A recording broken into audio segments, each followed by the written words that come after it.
Hi, I'm Liam Gamble, a veterinary surgeon and part of the technical team at Protexin Equine Premium, and welcome to our first ever Ask the Vet feature. Thank you to everyone who submitted their questions via Facebook and Instagram, but if you have any further questions about mare and foal nutrition, please comment below and I'll do my best to get back to you.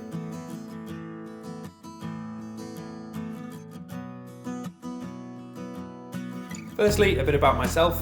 I joined Protexin a few years ago, having developed a keen interest in the equine microbiome during my time in equine practice up in North Yorkshire. Prior to starting practice, I studied veterinary medicine at Cambridge, and having owned, competed and worked with horses for most of my life, I joined the Protexin team, keen to advance owner and veterinary education in the field of equine nutrition and probiotics.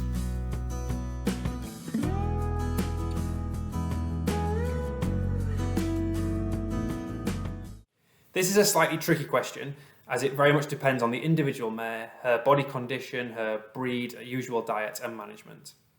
For mares going to stud in the latter stages of pregnancy to foal at stud, it's important not to under or over condition. Mares need enough nutrients to support the growing foal and to maintain body condition during lactation and rebreeding, but overweight mares have bigger foals and narrower birth canals, which can cause problems during foaling. They can also be more difficult to get back into foal next season. As with any horse, the primary consideration for your mare is the provision of good quality forage and fibre. Speak to a nutritionist about the need to add a well-formulated broodmare concentrate feed for those which need more calories, or a ration balancer for easy keepers to provide additional nutrients, vitamins and minerals such as calcium and phosphorus. Don't forget that your mare's gut is the key to unlocking these safe calories from the diet and to absorbing the required vitamins and minerals. So please look after it, especially during times of stress like moving to stud.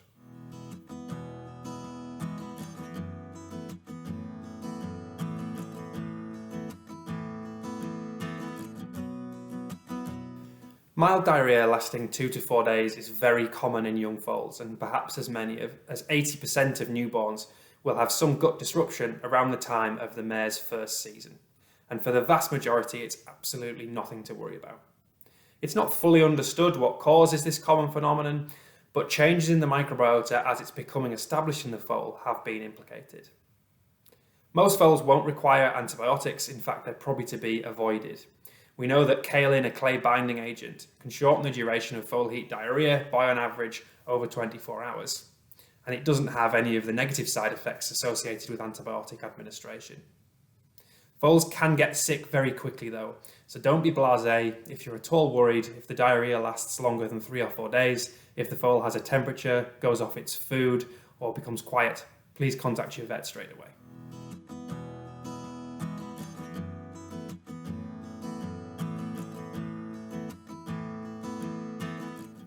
Most mares foal by themselves without any issues, but it is still important to be prepared, as scrambling around the yard at 3 o'clock in the morning for key items is no fun. The number one thing for me would be a mobile phone with your vet's out of hours number stored in it, which might be a different phone number to their usual daytime contact number. Also important to have at hand is a safe, reliable head collar and lead rope, a clean tail bandage, a bucket, access to clean water, clean towels, some scissors, a small amount of string, and a torch can also be useful.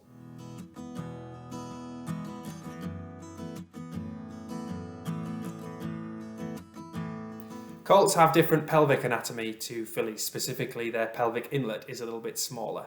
And this is most likely the thing which causes meconium impactions to be more common in colts.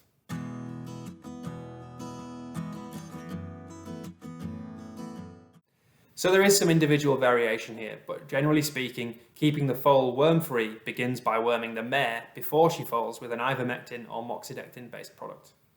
From about 4 weeks old, we need to cover the foal against roundworm, which can be achieved by worming with a fenbendazole-based product such as Panacure. From there on in, you should think about worming every 4 to 6 weeks with fenbendazole or pyrantel alternately, until about 6 months old, at which point you can use fecal egg counts to reduce the use of wormers and only worm when necessary. Be warned that not all wormers are suitable for foals, and there has been some resistance reported to ivermectin in worms which are important in foals. For more advice, speak to your vet or head to the Westgate Labs website, which has an excellent resource on worming mares and foals.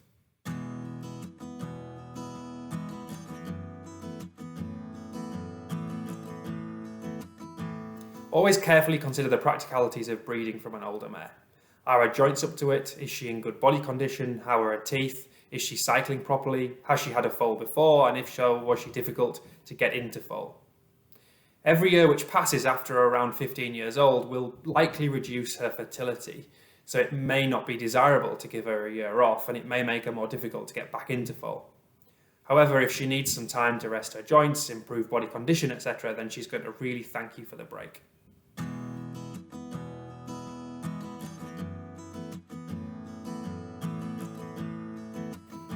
Many foals will pick at the mare's forage and concentrate from a very early age, and that's perfectly natural. It can even be enough to support a lot of foals right through until weaning, especially if you're using an appropriate feed for the mare, which is fortified with key vitamins and minerals. The nutritional value of mare's milk does begin to decline at about day 90, so that may be the point you consider starting the foal on a creep feed. This can have advantages around weaning as well, as the foal's used to eating away from the mare and to eating more solid food. Some foals will require additional nutrition before this point, and in those cases you're probably looking for a milk-based creep feed. But please be careful not to overfeed, as this can lead to developmental orthopedic disease and other issues. Thank you again for those questions. I hope you enjoyed watching. If you have any further questions, please do comment below and watch this space for the next instalment in the Ask the Vet series.